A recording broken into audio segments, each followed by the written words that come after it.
Should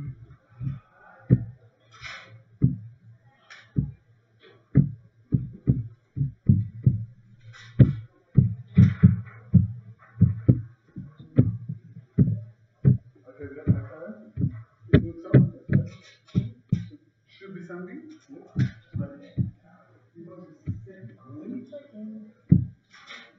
Yeah, okay, perfect. It's live. Okay, so, yeah. Yeah. Check. And check there is sound as well. Angle actually looks okay. The angle is fine.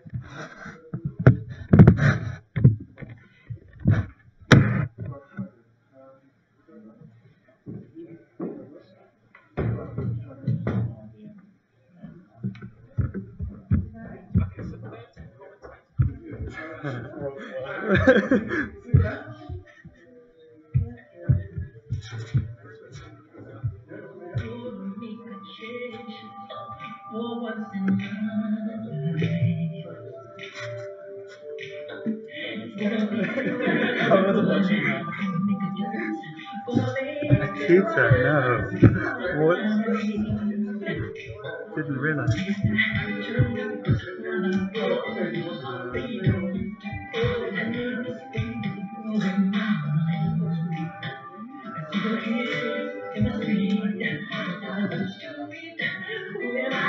You got it? Yeah. Okay, amazing. So sound?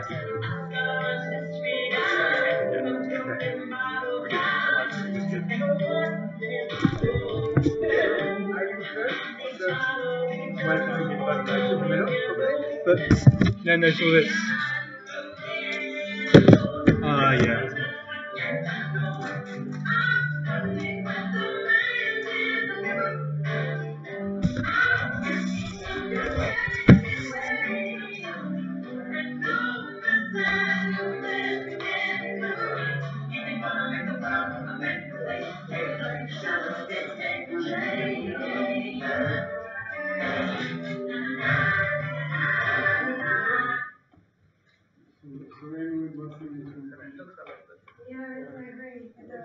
Do you need this screen? Will you be using this screen? No, I won't be using the screen.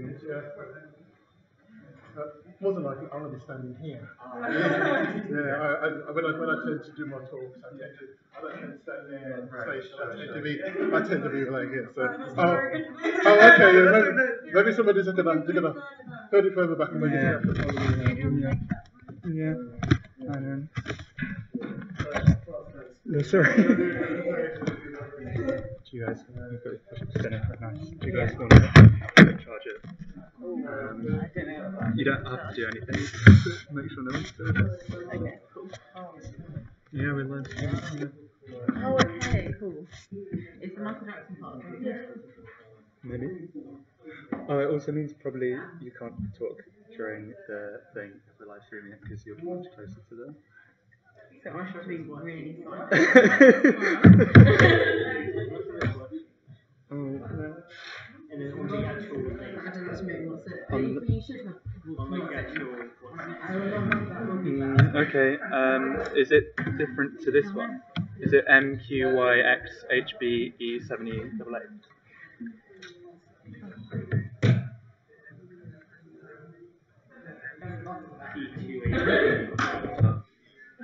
No, that's not it. Okay, can we quickly tweet a new one out? Or if I send it to you?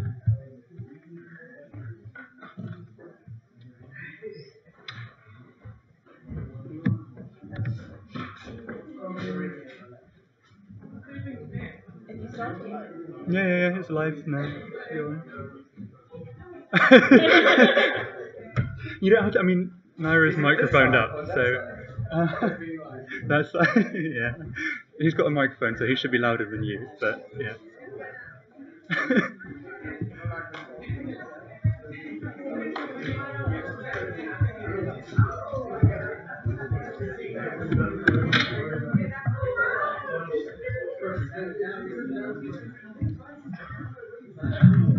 I'll send it, Peter, I'll send it to you on Facebook. I think that's the only way to do it.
Hang on.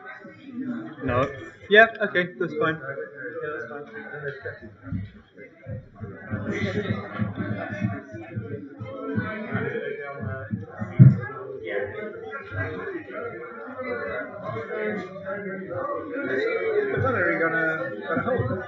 I hope so. I can't see a plug anywhere, so that is.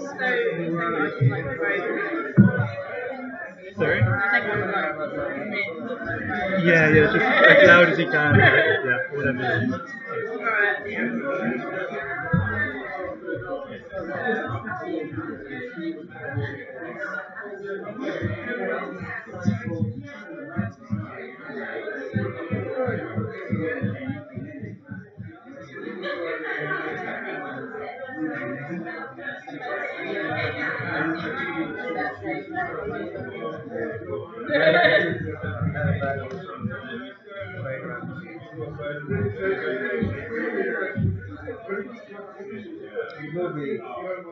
Unless there are any other random events.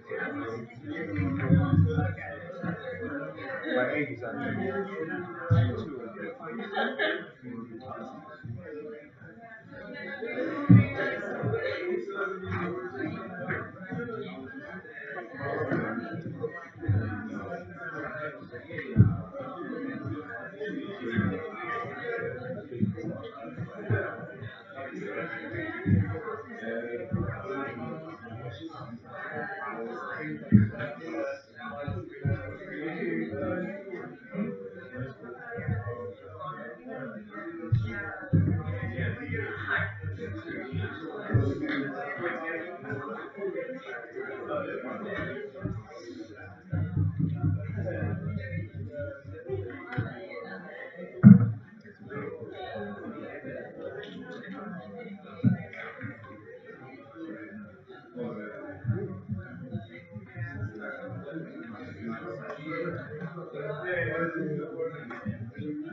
Chapter 1.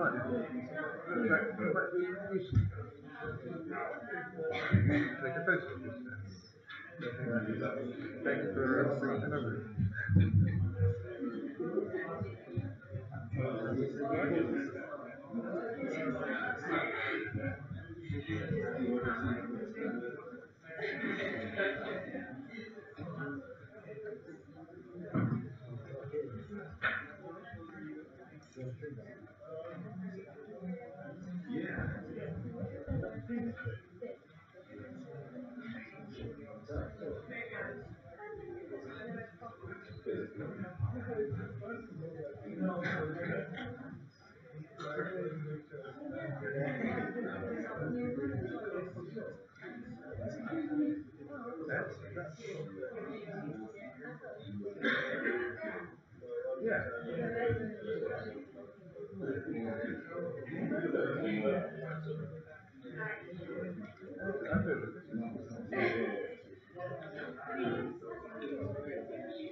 No, I think that's today.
So, ladies and gentlemen, thank you very much for joining us in this Black Mathematician celebration ceremony.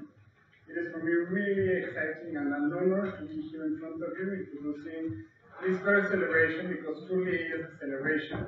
Thank you everyone who is joining us here physically online and who's following us through social media to celebrate diversity in our field.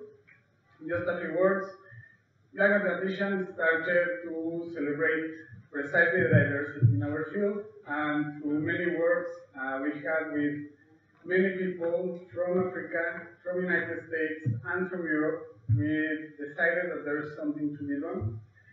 Yes, science could be something that is independent of the person that is doing it, but that is clearly not the case when the person that is doing the science receives these harassment messages, when it gets pushed out because of the color of the skin, when the person is being called, for example, an Oreo, because the person is successful and therefore is white inside but only dark outside. It's not an independent thing from the person. If the person gets pushed out or kicked out of the city by the Ku Klux Klan, and therefore there is something that we can all do right. And really speaking with these people that we spoke during the month of October, we discovered that there is something beautiful to say. They are all heroes that are getting used to the fact that you live in an environment that is not the most welcoming to you being a Black mathematician. And it is a challenge, really. For example, Jonathan Farley, he was in the year 2003 forced by the Ku Klux Klan to leave his city and his university, and therefore science stops being just about the results. Maths is not just about the equations. When the person solving the equations is forced to leave his city because of a racist group, right? And therefore we're here to celebrate the diversity in our field. We have met fantastic people throughout the month, and on we met inspiring stories, persons that have fought, for example, polio from Cote d'Ivoire, from Ivory Coast, persons that having a story to say, a message to share to all of us. Something I find extremely inspiring too is female Black mathematicians such as Talitha Washington, who shared her story with us and was telling us how difficult it is to be twice a minority. Something valuable throughout the experience of the first Black Mathematician Month, and that's why we call it a celebration, is that on and on we have more people and more signing hands and more helping people to celebrate the diversity in our field. And really, I think this is the first time we try it, and this effort is thanks to these many associations and people and institutions that throughout the month were saying, yes, we have to have a Black Mathematician Month, yes, let's make it in October, and really a big thank you to the people that help us carry out this Black Mathematician Month. I think it gives us at least two valuable experiences. The first one is, how is it going to be different in 2018? Right? We're going to have a Black Mathematician Month in 2018, and how is it going to be different?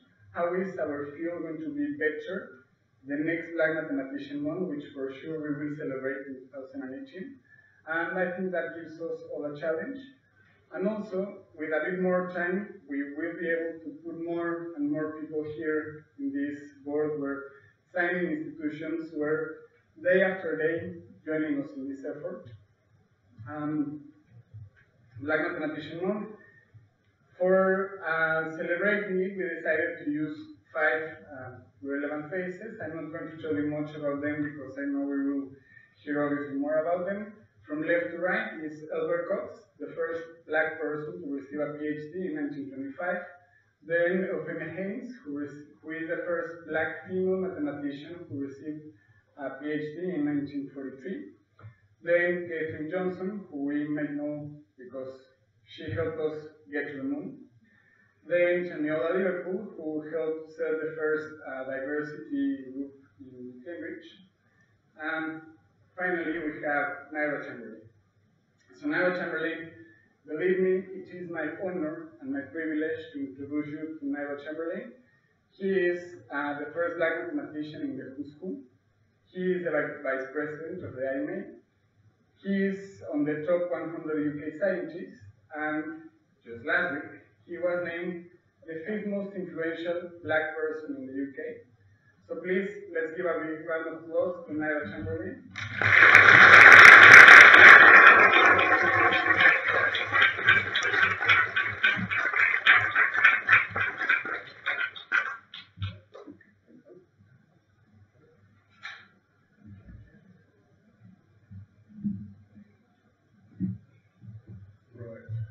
Okay, everyone can hear me? No problems, yeah?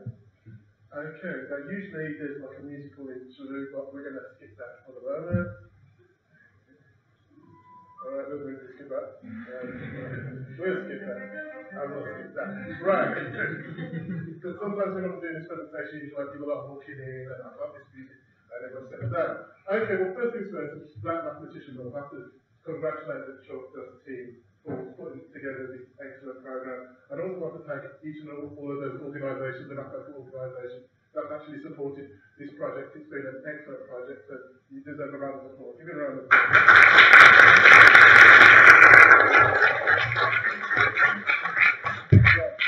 Okay, now, first things first, right? Mathematics is for everybody. Personal opinion, mathematics is for everybody. No matter who you are, where you come from, mathematics is for you.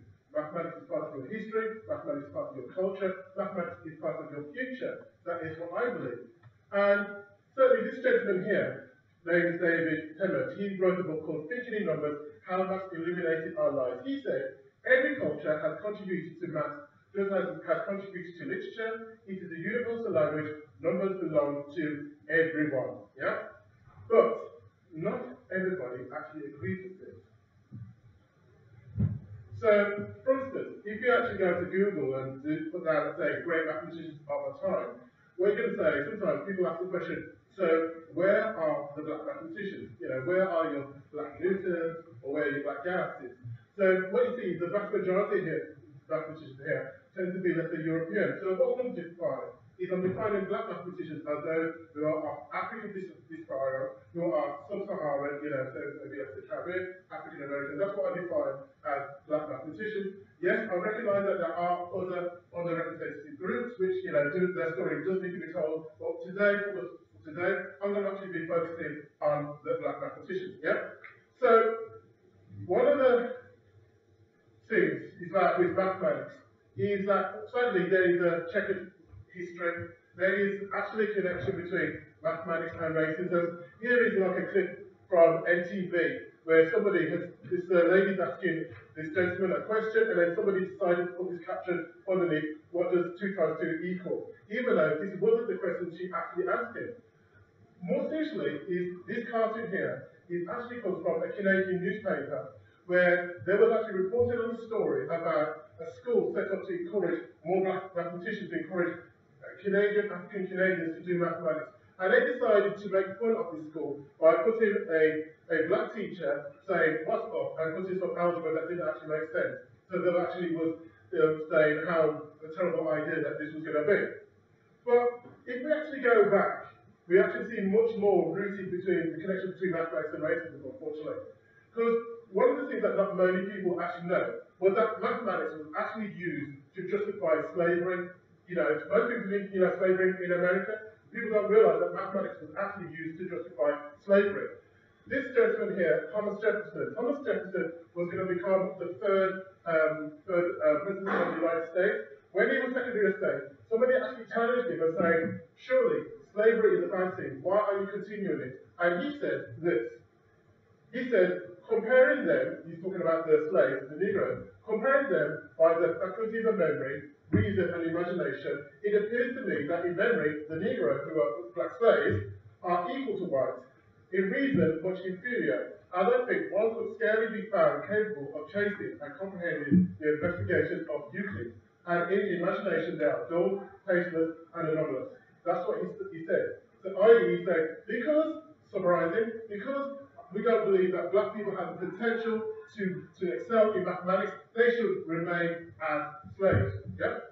So but that was back in, let's say, the 18th century. So what happens in more recent times, where we were looking at mathematics and racial intelligence. Now, for those who may not be familiar about mathematics in this room, this is called the Phil Medal, which is the highest award a mathematician can actually achieve. Now, in its 70 years history, there's never been a black mathematician that's won the Phil Medal.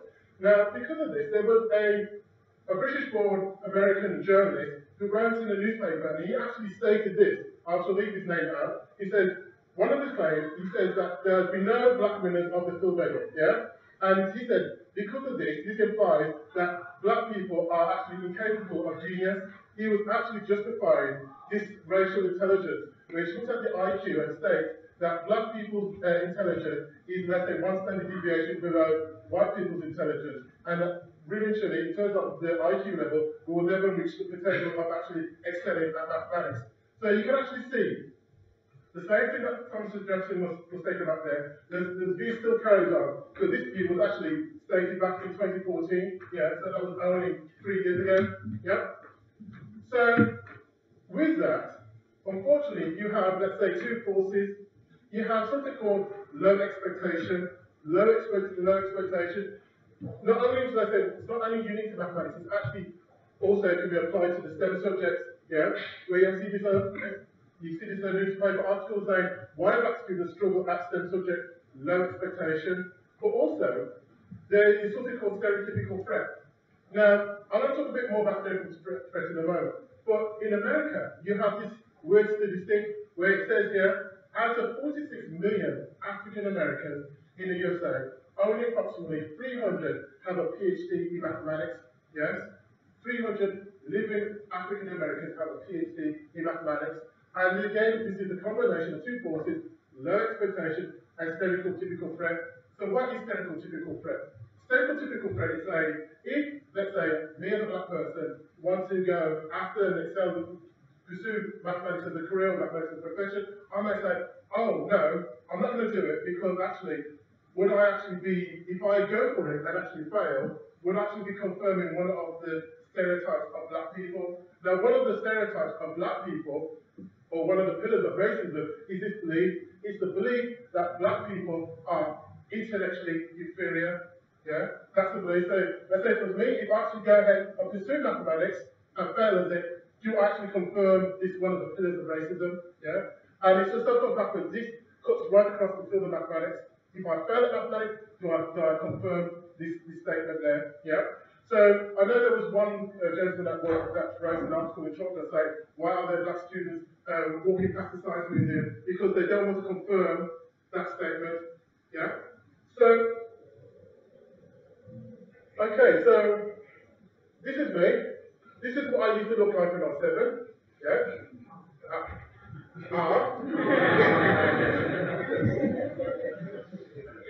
All right. Okay. Now, there's this organisation called Steve Sinnott Foundation, which is promote education for everybody, and they was very kind to get me to stand up on stage and tell my story. So part of this presentation is this, and this is my story. Now, when I was about 8 or 9, all my friends were into Superman, Batman, or Spider-Man, but what I like to do was I like to press on the calculator, press it until it was like flashing at me, until it was all crazy.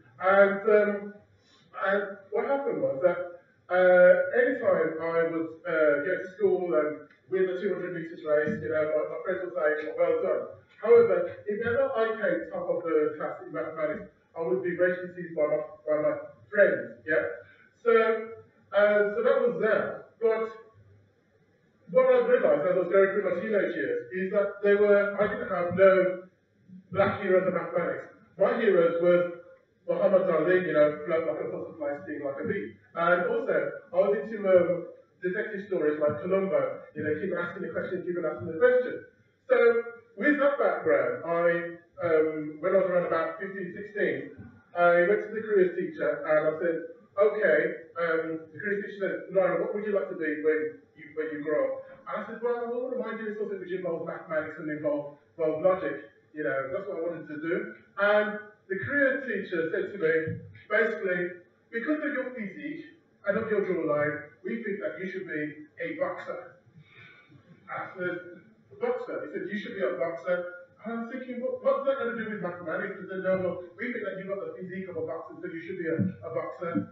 So I went home and I told my parents about this, and I was quite discouraged about that, because even though I liked Muhammad Ali, I didn't really want to be a boxer. And my parents told me this, they said this to me, you don't need anybody's permission to be a great mathematician. Now, even though I was around about teenage age, and you're thinking, when your parents tell you something, you only half listen to them or half believe them, you're thinking, well, that's a careers teacher, and you're just my parents, that surely the careers teacher knows more about me than you. But I half believed him, and I actually went for it. So I thought, okay, let's say I did my GCSEs, did my A-levels, did my degree, did my masters, but really I was holding back, and I was very much what was described as a fan of mathematics rather than somebody who's really involved in mathematics. What I like to do was, I like to go to conferences and watch all these mathematicians doing all these crazy things on the board, thinking, wow, I wish I could do that, yeah?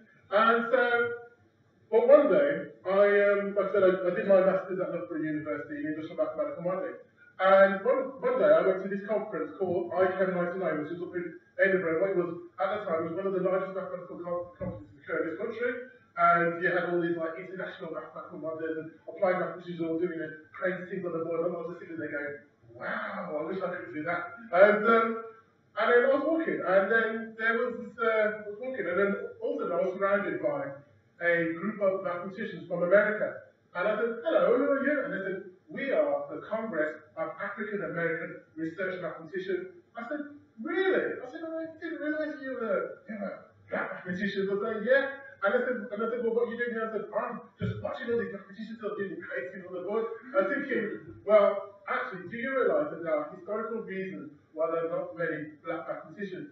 And somebody of your enthusiasm and your passion, if you can do a PhD, you should do a PhD so that you can actually smash that intellectual stereotype. I thought, yeah, that's good. So I felt really inspired. I felt inspired. So I thought, yeah, that's it. So I went back to Birmingham and I'm thinking, okay, what I'm going to do is I'm going to find a university and I'm going to go ahead and do a PhD. Yes.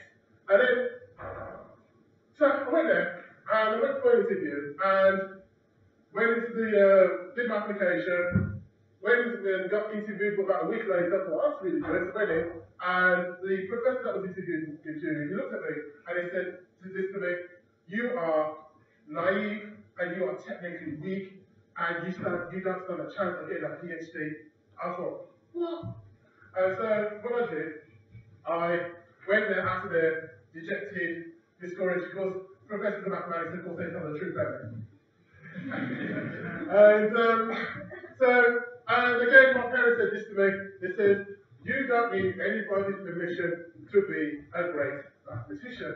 And I thought, well, that's a professor of mathematics, and you're my parents, what do you know about mathematics, This is the professor, he told me, I can't be a mathematician. And you're telling me I can't be permission to be a great mathematician. I know you're trying to encourage me, but hey go. So I decided just to carry on. I pursued a career in mathematics, but I was very much working in the background, being an analyst rather than being an upfront mathematician. So, and then, a couple of years later, this is my son, and his name is Nira Chamberlain, yeah?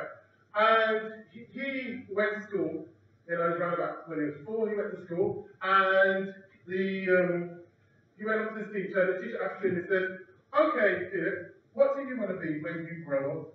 And Philip said, oh, I want to be a mathematician, and this is what the teacher said to him, you will never be a mathematician, but you may become a singer when you grow up. I thought, and then when Philip came and told me that, I thought, at first I was thinking, should I go to that school and give that teacher a piece of my mind? I thought, actually, no, because wait a minute, what has actually happened to Philip has actually happened to me. So what type of role model am I to my son? Yeah, because somebody there has told him that he cannot be a mathematician, and there's me not actually pursuing being a mathematician. So, and I remembered what my parents told me, and actually started believing, is that you don't need anybody's permission to be a great mathematician. And there, well, I actually started believing it and thinking, right, what can I do to be a role model for my son? You know, so when somebody actually says that to him, you can never be a mathematician, can my son turn around to him and say, yes, I can, because my dad is, or that person on the TV is, etc. So I decided, right, that's it, I'm not actually going to go for it. So what I decided to do is I decided to become a mathematical modeling consultant. Because one of the things I actually recognised while I was working out in industry, there were certain problems that they thought was too complicated to be solved by mathematics. And I always thought that, I'm sure I can solve this by mathematics, but the engineers would say, no, you can't solve this by mathematics. But I decided, there and then, I'll go for it. I looked at the assumptions, removed those assumptions, and decided to go for it. And because of that, I was sent all around Europe solving real-world problems, and I was given a reputation of being what's known as a real-world mathematician, a mathematician that would go into real-world problems and actually solve the problem. And I'll work on things like Formula 1 cars, aircraft engines, airplanes, oil rigs, even volcanoes one time. And also, while I was doing that, is I decided to actually start a PhD. I actually found a supervisor who actually judged me on my academic merit rather than my race. So I could actually trust and believe him. So if I came up with something that was mathematically incorrect, I know it was due to my logic rather than my race. And while I was doing that, I was actually working on one of the problems I was working on in industry was to do with a certain ship. And there was a problem because the ship was actually it was in like an early design, and it was quite important to the nation. And what happened was they was about to scrap the project because it was unaffordable to run this ship. And this Navy captain came to me and said, Nira, we can't solve this problem. This project's going to be cancelled. What can you do? And I said, I think I can come up with a way of actually solving it. I think so. I said, have you ever heard of Goldilocks and the Three Bears? And I said, what do you know about the Goldilocks and the Three Bears? You know, not too hot, not too cold, just right.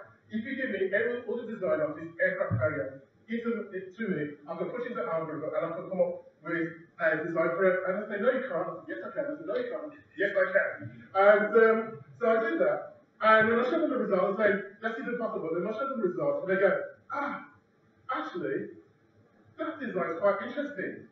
And they said, okay. So they presented it to the stakeholders, they presented it to the government, and then they started to cut the steel. So, would you like to have a look at what that ship looks like today? Yes? Yeah. Okay.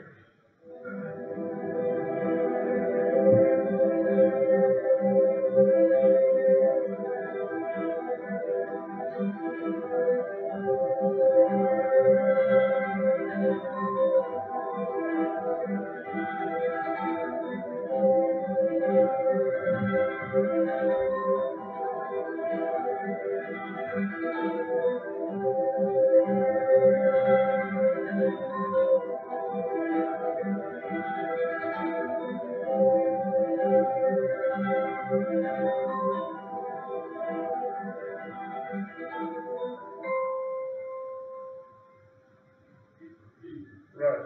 So that's the HMS Queen Elizabeth. It's going to be the largest aircraft carrier that the Royal Navy will ever have.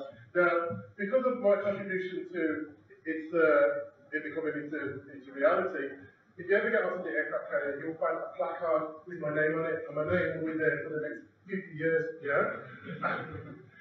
And also there's this book called the Encyclopedia of Mathematical Society. It's an American encyclopedia. My name's actually in there because we're talking about the algorithm I did to develop this aircraft carrier. Okay, so after a while I completed my PhD in mathematics, and my PhD was called The Extension of the Gambler's Room Problem Plane Over Network. Completed that, and as you see, that's Philip. That's my other son Nathan, and this is my future wife Jacqueline, right? And then first of all, future wife, that was the future. Yeah, right. That was the past. Somebody else. Okay, so back right. And then a couple of days after getting a PhD in mathematics, I was actually named by the Science Council being one of the UK's top 100 scientists, and it actually cited me for developing mathematical modelling applications for industry. So, right, so that was all good, but this book here is called The Who's Who. Now, The Who's Who has been around since 1849. Now, to get into the Who's Who, you have to be somebody of distinction or influence, or somebody in somebody's field. Now, once you get into the Who's Who, you remain in the Who's Who each year until you pass away, and then you move into another book called Who Was Who. Right? So this is the Who's Who. Now, currently, there are around about 33,000 entries in the Who's Who, of which there are only approximately about, in 2015, there's only approximately about 30 mathematicians in the Who's Who, yeah? Now, give you one example of a mathematician in the Who's Who. Marcus de Sautoy, one of the BBC's most favourite mathematicians, Professor at Oxford University, when he says to do a presentation to play a trumpet or his clarinet, very enthusiastic, and always jumps up and down, yeah? And then you have this gentleman here.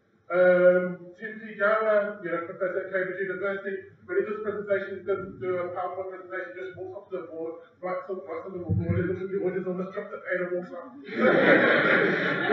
There you go. Yeah. And then you have this guy here, Andrew Wiles, Fermat Laspera, one of the solved the most complicated problems out that's taken mathematicians 350 years to solve, yeah? So these are some examples of mathematicians who are the Who's Who. Give you some just really through the list. So you've got people like Ian Stewart, John Conway, Michael Tiller, John Coates, you got John Ockenberg, Celia Hoyt. You got some really heavyweight mathematicians. Now, the introduction actually ruined my punchline, so guess who else is in the Who's Who? You already know because you ruined my punchline. You know my punchline. Yes, in 2015, I actually became the first black mathematician to get into the Who's Who. There you go. So, and I'm thinking, okay, all good, that's it. Go to the Who's Who, top 100 scientists. My mission is done, my son's inspired, that's it. Good. Mission over? Yes? No. Because what happened was, when the news got around in social media about me being the first black mathematician at Who's Who, this person got in contact with me. And her name is Professor Banke, and she is the first black female mathematician in South Africa to get a PhD in mathematical education. And she says this, and this is quoted on her website. He says, being the first is not something to be proud of, but it is the calling to ensure that one is not the last. So, what does that mean for me? It means, in terms of the Who's Who, I'm the first black mathematician in the Who's Who. But guess what? Right now, I am the last. Yeah? And so, therefore, it is my responsibility to ensure that I do not remain the last. Yeah? So, I was thinking about it, I was thinking, well, so what can I do about it? So, what challenges did I find when I was actually growing up, when I was a teenager? I was thinking, well, I believe that actually there were no black mathematicians, there were no black heroes of mathematics. And then there was like a rumor on the internet about this film called Hidden Figures, and I thought, okay, and I started reading more about it, and show you a bit more here. It was the early 60s and America was on the brink. The Cold War was being fought in the sky, while the civil rights movement was playing out in the streets. Katherine Johnson, Dorothy Vaughan, and Mary Jackson were at the center of it all. 3 African-American women working as mathematicians at NASA headquarters in Langley, Virginia. They were actually called human computers by NASA officials, and their skills changed the space program forever. Johnson did the math that put John Glenn into orbit and helped make this possible. One small step for man, one giant leap for mankind. Vaughan became NASA's first black supervisor, and Jackson became the agency's first black female aerospace engineer. Yet despite their impact, for decades, their stories were untold, and their place in history ignored. But thanks to Taraji P. Henson, Octavia Spencer, and Janelle Monáe, they are no longer hidden figures. Okay, so hidden figures. Right, the start. This was based on the true story of, let's say, 3 African-American female mathematicians who worked for NASA. The lead star portrayal was based on Katherine Johnson.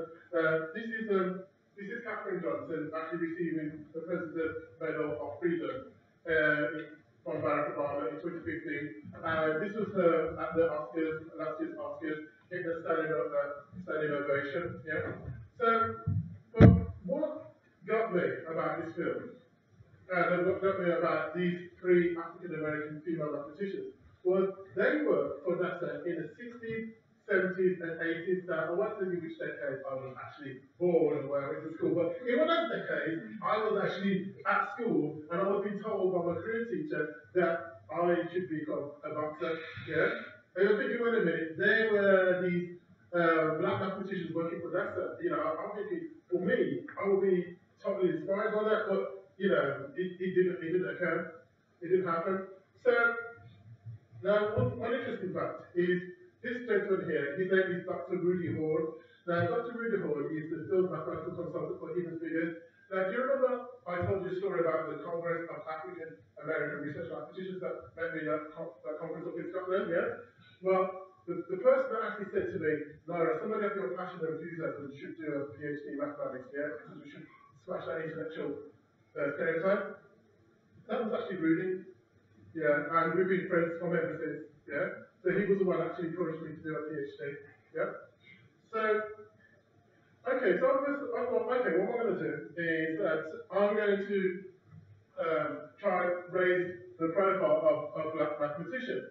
But I decided actually to start targeting Black History Month. Now, Black History Month is traditionally in this country in October, and what you have is you have various organisations that actually put out, you know, about politicians, about sports stars, and musicians, and Beyonce. You know, I can see Beyonce, no more Beyonce, you know, because I don't see that many black mathematicians, I don't see many black engineers, I don't see many black scientists. And so what I did is I decided to write to these organisations and say, excuse me, what are you doing in terms of STEM, or what are you doing in terms of mathematicians? Because I keep seeing Beyonce and Beyonce and Beyonce.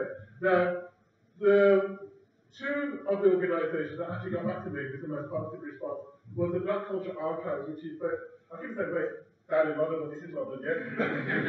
Yeah, based in London and based in Brixton. And what they have is they have the archives of the black community's contribution to Britain, which dates all the way back to the 2nd century, yeah? And then you have in Liverpool, you have the International Slavery Museum, and what they both said was this: yes, we hold up a hand, we do not have that much material on black mathematicians, but can you as a mathematician, can you help us? Can you put together material to help, you know, to tell people about black mathematicians? I thought, okay. So what I decided to do was I decided to write a social media poster campaign called the Black Heroes of Mathematics. And so what I decided to do was actually portray, write about a couple of mathematicians in this poster and actually just distribute it freely on social media, and actually got quite a positive response from like the IMA, the LMS, the European Mathematical Society, also the AMS, American Mathematical Society, and even got a positive response from the Venezuelan Mathematical Society, and somewhere close to South America. So, just going through, so this gentleman here was one of the mathematicians I portrayed. His name is Francis William. Now, Francis William was born in Jamaica. Now, somebody decided to do a social experiment, but they said, okay, let's go to Jamaica, let's take the slaves from Jamaica, a group of slaves from Jamaica, we'll also take them to Cambridge, we'll put them through Cambridge, we'll put them through a grammar school, then we'll put them through Cambridge University, and we're going to see whether they actually succeed, yeah? So, Francis William actually succeeded in that process. He actually went through grammar school and actually did a mathematics degree at Cambridge University, and then he went back to Jamaica and actually set up some mathematical schools in Jamaica. Yeah, and even though people say that every African head is not adapted by nature to such profound, calculations, that's what he did. He managed to actually succeed. So this was Francis William, in the 18th century. And then you have this gentleman here, his name is Thomas Fuller. Now, Thomas Fuller, he was actually taken as a slave from West Africa when he was 14, and he never had any formal education. But what people actually realized that he was very good at doing some quick calculations, so much so that the mathematicians at the time used to consistently go and actually test him. So when he was actually 17 days and 12 hours old, two mathematicians came up to him and said, can you tell me how many seconds you've lived, how many seconds have you lived? And within 90 seconds, he gave them an answer. And then the mathematicians at the time said, no, you are wrong. And then actually, Thomas Fuller turned around to him and said, actually, you're wrong because you haven't taken into consideration leap years. Yeah? So, with the anti-slavery movement, when he actually passed away, they actually used Thomas Fuller as an example to demonstrate that black people are not mentally inferior to whites. Yeah? And then you have this gentleman here, Benjamin Banneker. Benjamin Banneker was probably one of the first civil rights leaders. And he was the one who was actually sending letters to Thomas Jefferson, challenging him about the logic of slavery, should slavery be continued. Now, one of the things about Banneker is that he predicted an eclipse of the sun, and the mathematician at the time said, no, it's not going to happen, but proof of the pudding, come out today, there was an eclipse of the sun. And also, one of the things that he actually done in his writings, he said that the star Sirius, it was made up of two stars as opposed to one, but this wasn't confirmed until way later, when the Hubble telescope, 2.5 centuries later, actually confirmed Benjamin Banneker's conjecture that Sirius was made up of two stars. And then, as alluded before, thank you very much indeed, Albert Cox here, the first black mathematician PhD. Now, again, when he actually did his PhD thesis, unfortunately, the universities in England and in Germany did not recognise his PhD at the time, but a university in Japan actually recognised his PhD thesis, and then henceforth he became the first black mathematician. And what he did, he went off to traditional historical black colleges and actually mentored other black mathematicians to aspire to get a PhD in mathematics. And then you have this one here, Eugene Loftus-Hayes.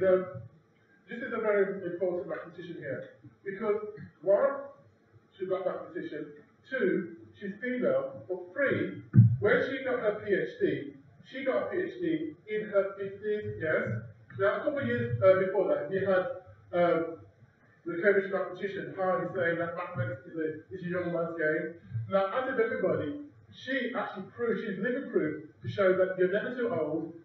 There's not, whatever your gender, whatever your race, actually, mathematics is for everybody, yeah?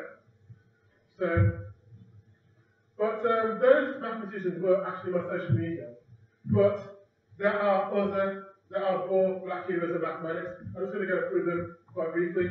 So you got this guy here, J. Ernest Wilkins Jr. Now, he got his degree when he was 17. 2 years later, he got his PhD when he was 19. Back in the time, they was calling him the Negro genius. And so much so that they actually involved him in the Manhattan Project, it was the nuclear bomb, yeah? And he was very good at doing physics and nuclear physics. And he actually developed something called the Wilkins effect, yeah? And then you have this lady here, her name is Grace Elaine Williams. Now, she is the first Nigerian to get a PhD in mathematics. She got this 2 years after Nigeria got its actual independence from the British Empire. Now, the reason why she's regarded as a hero is because she's done a lot in terms of actually developing, modernizing, developing mathematical education throughout the continent of Africa. Yep. And then you have this gentleman here. Now, Carl Graham. Now, despite his name, which is very English sounding, this gentleman is actually French. He was born in America, but his father, who was also a mathematician, because of racism, moved him at a young age to France, and he's a professor at the École Polytechnique. And his speciality is probability and looking at the anomalies at the space using probability, and also looking at how you use probability to look at how packages get moved into through the internet. And then you have this lady here, Jackson, who is an expert in mathematical modeling cancer. She's regarded as probably one of the top experts in modeling cancer in the United States. This gentleman here, Dudley Wellwood Woodward, is the second black mathematician to get a PhD in mathematics, and his field was topology. And he was the first black mathematician to get a paper accepted in a journal. Right, so this lady here, Fern Hunt, and Jonathan Farley. Are there any Jamaicans in the house? Yeah, right, okay. Yeah, big up Jamaica. Right, so what I have is in common is that Fern Hunt's grandparents are from Jamaica. Jonathan Farley is his parents from Jamaica. So like my parents are from Jamaica. Now, Fern Hunt, she won the Arthur Fleming Award, which is an award given to civil servants in America, and it's only given to 3 scientific civil servants. And she won that award, she got the award for developing mathematical models of biology and parallel computing. Jonathan Farley is sometimes known as the Hollywood mathematician. So since films like Good Will Hunting, and also he was doing things with Sherlock Holmes. Yeah, he actually was the mathematician consultant behind that. Also, he actually he developed a company that looks at terrorism and seeing how you can actually use mathematical models to actually model the terrorist cells, as a lattice. This lady here, Evelyn Boyd Granville, she is the second black female to get a PhD in mathematics. Now, she, around about the same time as Hidden Figures, she was working for IBM, actually working on the trajectories of rockets. So that's what she did. This gentleman here, William Clayton, he was the third black mathematician to get a PhD in mathematics. Now, he was regarded as one of the top mathematicians in the United States of any colour. And again, he was doing, his field was topology. So what was one of his greatest achievements was he wrote a paper that was accepted in the highly respected journal called the Annals of Mathematics, and he was the first black mathematician to get a paper in the Annals of Mathematics. And then this lady here, Marjorie Lee Brown, who is the third female black mathematician to get a PhD, and her speciality was linear algebra. But I'm saying that to the middle back, there's this gentleman here called Dr. Walter McAfee. Now, just after the World War II, there's a project called Project Iona, where the US Army wanted to bounce a radar signal off the moon. They tried it 2 times, but it was unsuccessful. And so they asked Walter to actually come up with a mathematical model to try and say, okay, what are we doing wrong? And he developed a mathematical model to show the way you should do it. And he said, okay, well, actually, if it's successful, this is what the signal will look like. So they tried the methodology, which would come from a solution from the mathematical model. And within 2.5 seconds, the radar signal came back, and it matched exactly what Walter McAfee actually predicted to the moon and back. Yeah. But in terms of right now, one of the best right now is this lady, Kate Adabola Akilu. And she's the first black mathematician to win the Sloan Research Fellowship. Now, why is that significant? Now, American mathematicians that win the Sloan Research Fellowship, they tend to go on and win the Field Medal. Between 1962 and 2006, there's been a Field Medal winner from America who's also won the Sloan Research Fellowship. One of the examples is Terence Tao. Now, There's been, like I say, 16 winners of the Sloan Research Fellowship that got on to win a field medal. So she was actually in that group. So out of all the black mathematicians, she was the one closest to getting a field medal. But also on top of that, in 2001, she was the first African American female to publish in the Annals of Mathematics. Yep. But in terms of who was one of the greatest of all time, is this gentleman here, and his name is David Blackwell.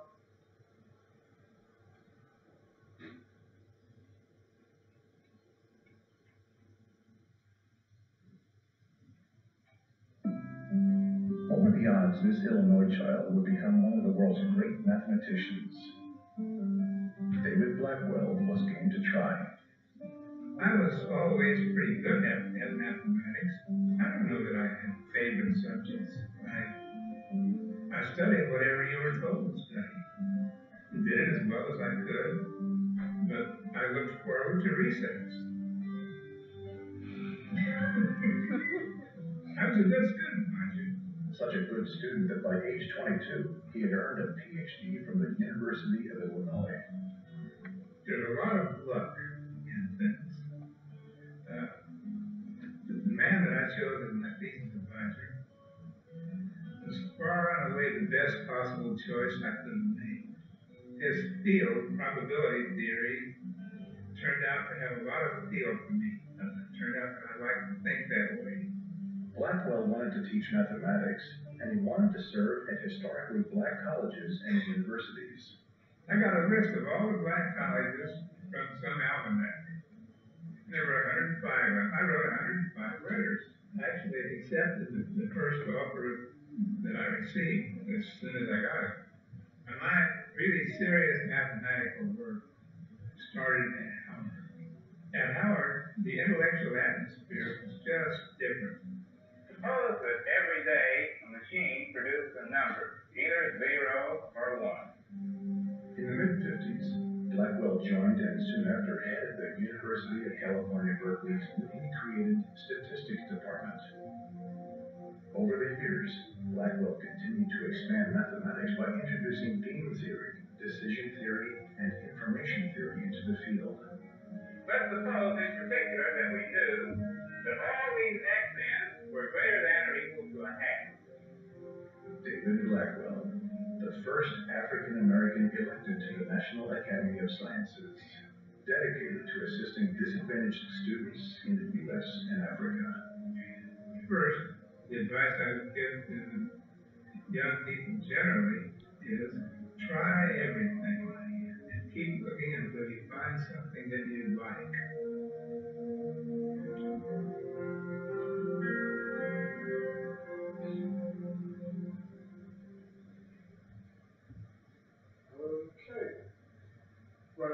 Okay, so in terms of actually developing more black mathematicians, there are quite a number of worldwide initiatives. I'm not going to go through every single one of them, but I'm going to select a few to talk about. One of them is actually what I've already talked to, the Congress of African American Research Mathematicians, which is run by William Massey and Elie Pettit. Elie Pettit, his field is mathematical astronomy. He likes looking at the light deflection of weak gravitation fields and trying to look at how the version of the size of the galaxy. Yeah. And every year they have, let's say, this conference where they're trying to look at the PhD students and actually encourage them to move forward. And then also, what you have is in Africa, you have the African Institute for Mathematical Sciences. And what they're trying to do, they have something called the Next Einstein Initiative for saying, okay, what we're going to do is that the next Einstein is going to come from Africa. Now, one of the powerhouses behind that is this gentleman here, Francis Allotte. He's the Ghana's first full professor of mathematics, and he's actually an internationally respected mathematical physicist who's actually a fellow of the Institute of Physics, yeah? And known for Anatolian formalism, which is a technique used to determine matter in outer space. But in terms of the United Kingdom, one of the things I was going to point out is this organisation here called Target Oxbridge.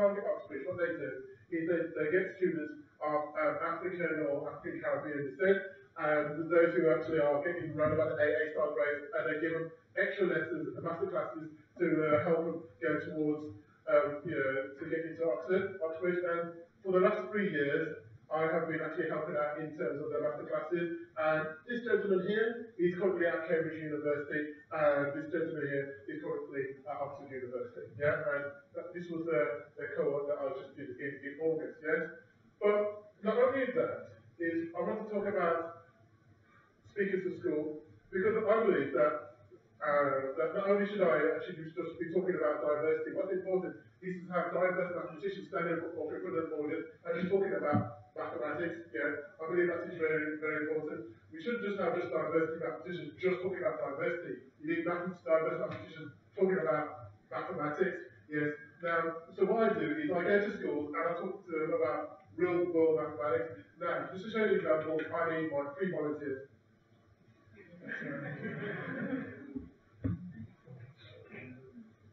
Okay, right, okay, now, Aaron, your name is Sean, nice to meet you, and your name is Alan, nice to meet you, your name is okay, right, okay, so if you stand there, if you stand there, and, okay, so, what you're going to see, sorry, if you stand back a little bit further, can you see the screen? Can you see the screen? Yeah, can everyone see the screen? So, what you're going to see on the screen is that you're going to see a biodynamics model, yeah? Now, whatever that biodynamics model do, I want you to do, okay? Ready? The sky is falling down, ain't nobody here to play around. Push it to the ground, down. Ready, and go! Ready, Alice! Ready, Alice! I'm going to do it! Ready, Alice! Ready?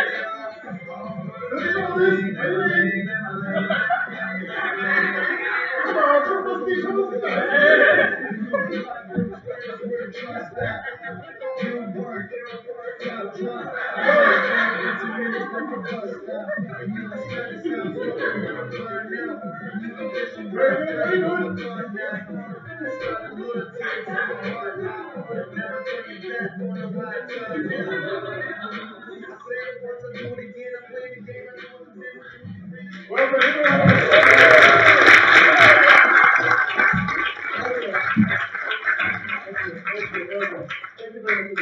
What we'll do next is demonstrating real-world mathematics, and no doubt you've noticed the arrows and such as going from the floor. I will show you that the forces have been applied on the doctor's needs. But thank you very much indeed for my volunteers. I'm well escaped. Okay, so in conclusion, Hidden Figures tells the story of 3 African-American mathematicians working for NASA. There are many more hidden figures to show that mathematics is actually for everybody. Yeah? But before we end, I'm going to do an epilogue because some of the stories I need to say haven't actually completed. And I want to move from the negative cartoon there to a positive cartoon. So I'm not going to say any more words, but I'm going to do the epilogue.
you for reminding us that you don't need anyone's permission to be a great mathematician.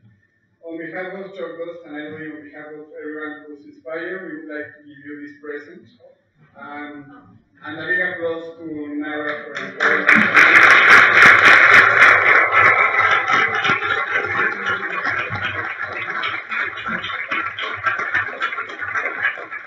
And now we have a celebration, which means drinks and food. And we are welcome to go to the 5th floor of this math department. Drinks and food were provided by the Museum Math Department. Thank you very much for the generosity. There are lifts, but there's only 2 of them, so if some people, the more energetic ones, could go through the stairs, it would be better. Thank you very much, everyone, that has been following us on social media and YouTube. And we look forward to celebrating Black Mathematician with you the next year. Thank you very much, and thank you to everyone.